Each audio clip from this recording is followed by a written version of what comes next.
The envelope was already open when I found it tucked inside my jacket pocket, the one I hadn't worn since Thanksgiving.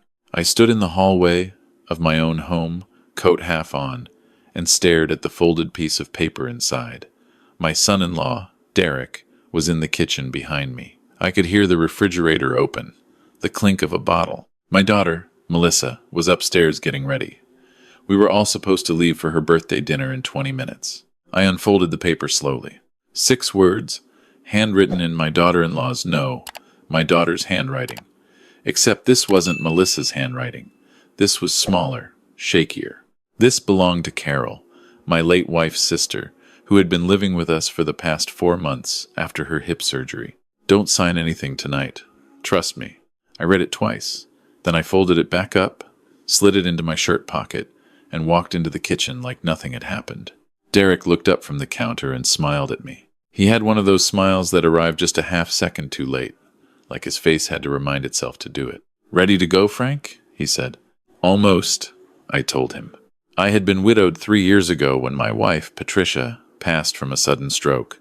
She was 61 years old and healthy as far as any of us knew, and then one Tuesday morning she was simply gone. The grief of it still lived somewhere in my chest, low and quiet, like an ember that never fully went out. Melissa was devastated. She and her mother had been close in the way that only mothers and daughters can be, and for a long time after Patricia died, I worried about my daughter more than I worried about myself. That was probably why I didn't see Derek clearly until it was almost too late. He had come into Melissa's life about 8 months after Patricia died. She met him at a grief support group, which I thought was either deeply poetic or deeply convenient, depending on how you looked at it. He was 53, divorced, no children, worked in real estate development. He was charming in the way that people are charming when they have practiced it. He remembered the names of your friends. He refilled your coffee before you asked. He complimented your home and meant it just enough. Melissa married him 14 months after they met. I walked her down the aisle, and I smiled, and I meant that smile, because she looked happy. And happy was something I had been afraid she might never look again. Carol came to live with us 6 weeks after the wedding, after her hip replacement. She was 72 years old, sharp as a tack, and she had never once said a dishonest word in her life. She also, I noticed, had never warmed to Derek. Not once in all the months he'd been around. She was polite to him the way you are polite to someone you don't trust, carefully, deliberately, with your eyes open. I hadn't paid enough attention to that. The restaurant was called Hargrove's, a place Melissa loved because Patricia had taken her there for her 16th birthday. Derek had made the reservation. When we arrived, he had arranged for a private room in the back, just the 4 of us, me, him, Melissa, and Carol, who moved slowly with her cane but insisted on coming. There was already a bottle of wine open on the table. The evening started pleasantly. Melissa was glowing. She talked about a garden she wanted to plant in the spring, about a trip she and Derek were thinking about taking to Portugal. I watched her and felt the usual complicated mix of love and worry that had lived in me since her mother died. Carol was quiet. She ate carefully, answered questions when asked, and watched Derek with those steady gray eyes of hers. Around the time the main course arrived, Derek set down his fork, glanced at Melissa, and then looked at me. "Frank," he said, "I've been wanting to talk to you about something. A good opportunity, actually." He reached into the inside pocket of his jacket and placed a folded document on the table beside my plate. "It's an investment in a development project I'm partnering on. Mixed-use residential, great location, the numbers are solid. I wanted to give you the chance to be part of it before we open it to outside investors." I looked at the document. I didn't pick it up. "What kind of numbers are we talking?" I said. "I was thinking 250,000, he said, "just as a starting position. The return over 3 years would be—" "That's a lot of money, Derek." He smiled. "It's a guaranteed return, Frank. Patricia's life insurance, the house equity, you've got the liquidity. And honestly, keeping it all in a savings account is just losing ground to inflation." I felt something go still inside me. I don't know if it was Carol's note or something in Derek's voice, or just an instinct that arrives when you've lived long enough. But I picked up my wine glass, took a slow sip, and said, "Let me look it over tonight. I don't sign things at dinner." Something crossed his face. It was there for less than a second, and then the smile came back. "Of course," he said. "No rush." But there was rush. I could feel it. When we got home, Carol went upstairs ahead of everyone else. Derek opened another bottle of wine. Melissa put on music. I excused myself, said I needed some air, and walked to the backyard. Carol's window was directly above the back patio. I looked up and she was there, leaning on the sill, waiting. "Come up," she said quietly. "Use the back stairs."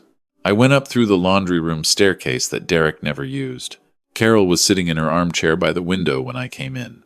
She had a cardboard box on her lap. "I've been trying to figure out how to tell you this," she said, and I kept thinking I needed more proof. Then tonight he put that document on the table and I thought, if I wait any longer, it'll be too late. She lifted the lid off the box. Inside were printed emails, bank statements, a handwritten ledger that I recognized it had belonged to Patricia, and a series of photographs that Carol had taken with her phone, pictures of documents she had found in Derek's home office when she'd gone in to use the house phone 2 months ago. "He has power of attorney over Melissa's accounts," Carol said. "Did you know that?" I didn't know that. She signed it 8 months ago. There's a clause buried in the language that extends to joint assets. She paused, including anything that comes to her through inheritance. "Frank, Patricia's life insurance money, the portion you transferred to Melissa last year as a gift, he has access to it. He's been moving money out in small transfers. 8,000 here, 11,000 there. Nothing big enough to trigger a flag." I sat down on the edge of Carol's bed. My legs felt strange. "There's more," she said quietly. She handed me one of the printed emails. It was a message from Derek to someone named Marcus, dated 11 months ago, 3 months before the wedding. "She's close. Father's cooperative. Once we're married, I'll have 6 months before the old man gets suspicious." "More than enough?" I read it 3 times. "Who is Marcus?" I said. "I don't know yet," Carol said, "but there's a phone number." She looked at me steadily, and I found something else. His first wife, the one he told Melissa, left him for someone else. Her name was Janet. She died in 2019. It was ruled an accident. She fell down the stairs of their home. The room was very quiet. "Carol," I said slowly, "does Melissa know any of this?" "No," she said, and I didn't know how to tell her without proof. "She loves him, Frank.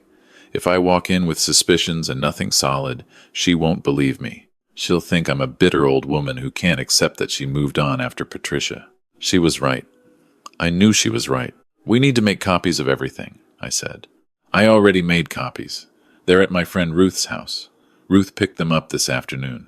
Carol leaned forward. "But the originals are still in Derek's office, in a locked drawer. The night I photographed them, I didn't have time to take them. He came home early. Those originals have his actual signature on things. Your name is on some of those documents, Frank. Forged. You never signed anything for him, did you?" "Never," I said. "Then those are the documents we need. Because a photograph can be challenged. The originals cannot." I looked at her. She was 72 years old and recovering from hip surgery, and she had been quietly building this case for 2 months while serving dinner and asking Derek how his day was. "You've been carrying this alone," I said. "I didn't want to scare you until I was sure," she said. "I'm sure now." Downstairs, I could hear Melissa laughing at something. The sound of it made my chest ache. The plan we made was simple, which is why it almost worked. Derek's home office was on the ground floor, off the hallway near the front door. He kept it locked when he wasn't in it, but Carol had noticed weeks ago that he sometimes left the key on the hook by the garage entrance, the hook where he hung his car keys when he came home distracted. The night before, he'd been on the phone when he came in. She'd watched him drop his keys on the hook and walk straight to the kitchen. The question was time. We needed Derek and Melissa out of the room long enough for me to get in, find the locked drawer, and get the originals out. The next morning was a Saturday. Derek always went to the gym on Saturday mornings.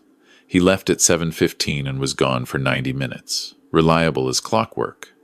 Melissa went with him sometimes. Carol and I agreed. If Melissa didn't go, I would find a reason to get her out of the house. Ask her to pick up something from the pharmacy. Her mother's prescription had always come from the Walgreens on Clement Street, and she still filled her own prescriptions there as a kind of habit.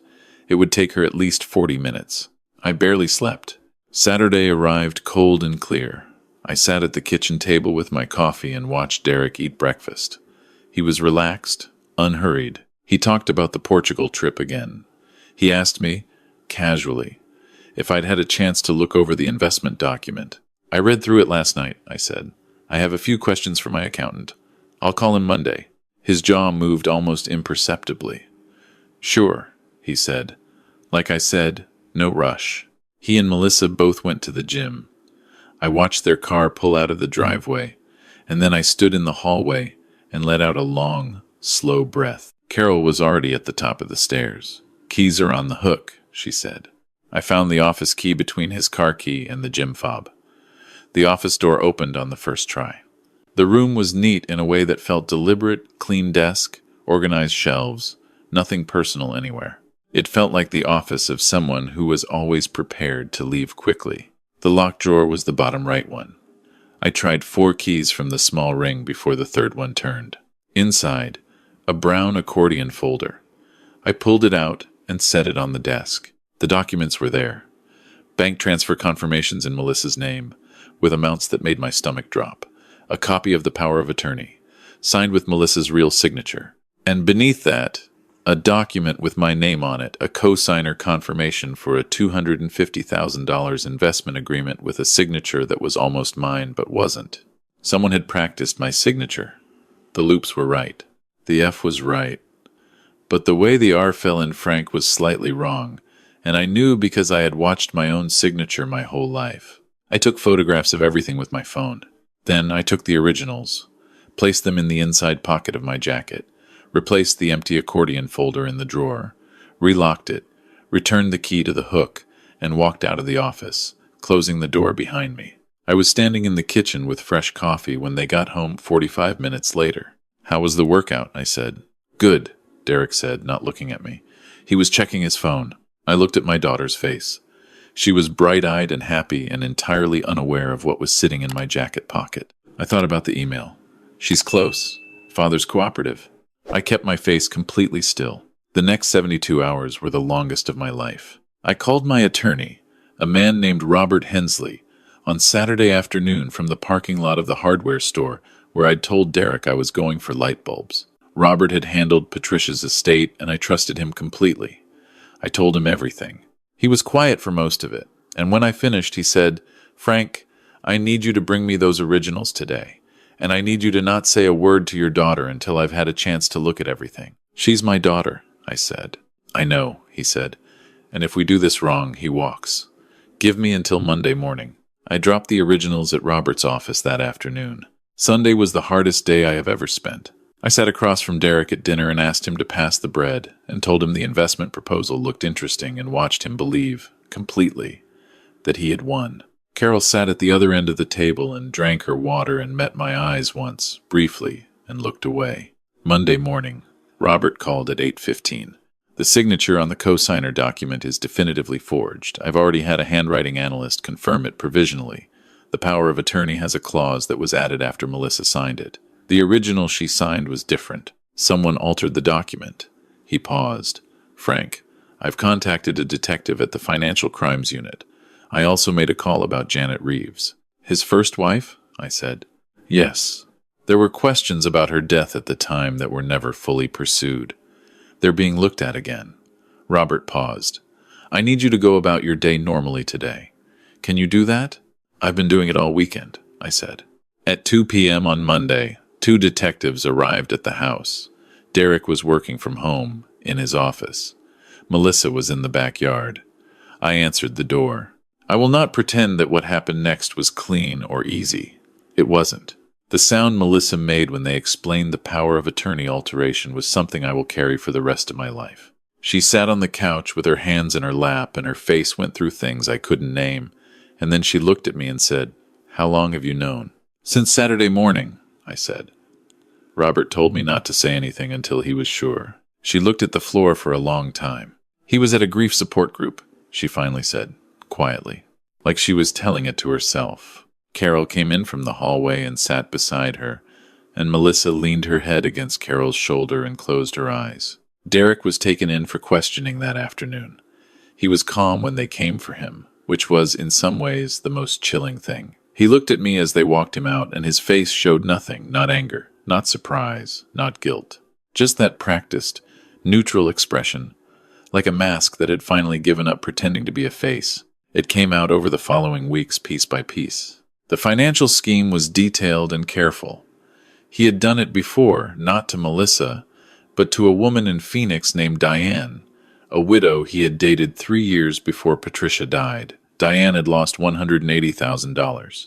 She had been too ashamed to report it, and by the time her family encouraged her to come forward, Derek had moved on. When the detectives contacted her, she agreed to cooperate immediately. The altered power of attorney meant every transfer he had made from Melissa's account was fraudulent. The total was just over $94,000, not what he had been planning to take, which, based on the investment document with my forged signature, appeared to be closer to $350,000. The investigation into Janet's death was reopened.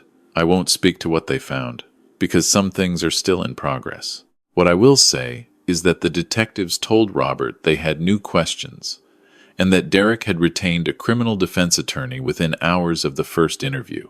Melissa filed for divorce 6 weeks after that Monday afternoon. It was not a simple 6 weeks. There were nights I sat outside her door and listened to her cry and didn't knock because she needed to grieve in her own way and in her own time. There were mornings she came downstairs composed and practical and asked me about logistics, lawyers, account freezes, the house they'd been renting in a voice that was entirely steady. And there were afternoons she sat in the kitchen with Carol and talked, really talked, in the way she and her mother used to. Carol's hip healed well. She stopped using the cane by March. She said she was thinking about going back to her apartment, and I told her there was no timeline on that. And she laughed and said, "Frank, I know you're not getting rid of me that easily." I thought about Patricia a lot during those months.